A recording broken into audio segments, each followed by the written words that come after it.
So I think effectively, I mean, copyright it's self-policing a lot of it, though, isn't it? You know, it's quite a scary self-policed, yes, yeah. That's being used, really. You know, I definitely think that the default position should be just go ahead and do it, and then after that, like, you know, deal with the consequences. But you know, invariably that they're not as great as they're made out to be, and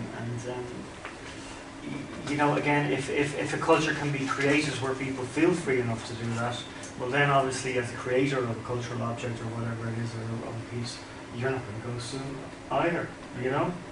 I mean, that's what it comes down to, isn't it? The most base CC license is by attribution, and this is what I find interesting, is that if we're all going to steal each other's stuff anyway, at least legally be bound to say that you're using an image of mine in your work. Yeah, and that's the most base level of CC. CC BY, it's called, by attribution. You have to attribute where it comes from. Why is the focus on legalese anyway? It was started by lawyers. So, I mean, it's not conversational information. But there is that fear, a natural fear of kind of, you know, legalese. And I think when you go, you click sort of the menu for what you want and presented these few choices, there's a kind of an abbreviated account of all the legalese that might be just 2 sentences. It says you're allowed to do this, and you can kind of copy that for yourself as well. But it also gives you access to a big document you don't have to read, which is supposedly backed up by the weight of these guys, the lawyers who wrote it all. I guess it also, I mean, if you're saying it's not about the legalese, it's not about the money, and I think it's about the emotion, basically, of how you feel about somebody else using your work or changing it in some way. Somebody says they're doing something and you feel that you did it first and they didn't acknowledge you. It's a really basic human emotion. And I think, because I put my work on YouTube and I keep changing, public, private.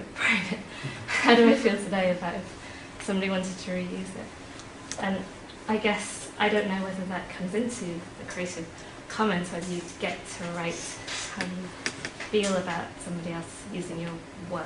You can say whether or not people can make derivative works, whether or not they can distribute it or just have it. People are going to steal your idea eventually if it's any good. Most people on the earth don't actually care about information to the point where this even makes sense, you know?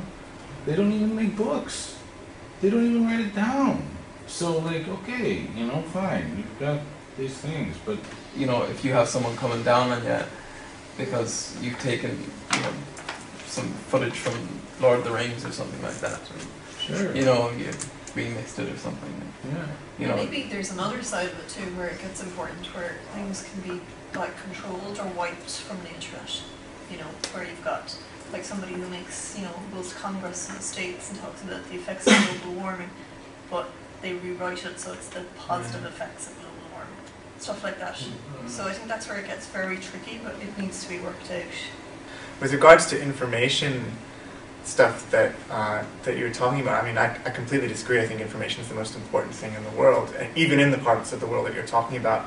When people in Africa, where I lived for a while, when misinformation campaigns said if you sleep with a virgin, you will cure yourself of HIV, people died.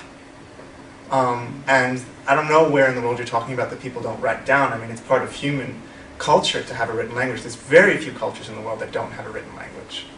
So I would completely disagree with that kind of interrogation there. I mean, this is like a very advanced book, you know? A lot of people don't have books. Or they don't care about books as much. They still care about information. The point is that this is a nice statement, you know? But it's like a cafe in a factory, you know? It's like a little thing for pleasure. But the reality of the situation is the people who run the factory are going to keep running the factory no matter how much time they spend in the cafe. What do you suggest we do? But I don't have any suggestions. I'm just saying my only contribution to be like smarter about it from my perspective is that like not that many people care about information enough or coffee enough to spend the whole day in the cafe. So what should we do then? Just like sit back and let everything just be as it is? Let people turn everything into a factory. Most people don't consider it important enough. Like it's a type of cultural play, and even if it's just play. Even if it's a small territory, it's a territory that can expand as far as kind of collaboration and people's kind of, Yeah. you know, as far as people want to push it. I mean, this is a broader question of how cynical you want to be about the world. You know, that's really what it comes down to. And I don't think any of us is saying Creative Commons is the answer and we will take down capitalism. But I don't want to be as cynical as there's no point in any of this. But at the same time, it is possibly a good idea to see the limits of Creative Commons menu as such. And it doesn't really address the problems that you're referring to. You're quite right. It moves beyond just licenses. That people are applying kind of thinking about sort of open standards and sort of different ideas about privacy and control. That rather than like open business models, like there's a one license called the LAING laying license, and what it does is it allows the people who are buying the products to actually look into the company and see. You can look at their books and all this kind of other stuff that's involved, you know. So you have other ways of being involved in as a consumer of a product in the business that produces that product, you know. And so it's kind of openness and transparency. It's kind of open, yeah. It's kind of it's pushing out outside of licenses into kind of different ways of looking at organizations. And what strikes me is like almost from the very beginning when you were talking about you know, people's different wishes with regard to the work that they produce, and whether the work that I'm producing happens to be the dinner that I make for my husband, or whether it happens to be a work of art or whatever. I can decide not to make that, but once I decide to make it, it exists, and because I live in a world where there are other people, those other people are going to interface with that. And I think that's the thing, that so much of the copyright and so on is all about control and about fear. It's about fear that somebody's going to come in and cook the same dinner that I cooked, or to, you know, whatever the thing. I mean, I was just thinking, this man is talking about these people who are beyond the Western style of world and so on. And so this man is there and he's carved something or painted something on a rock. He doesn't know it's copyright, but the fact of the matter is, you know, he has, as a human being, he has certain rights according to copyright. But he probably would be much more along the lines of Creative Commons, because if you paint something, you want somebody to see it.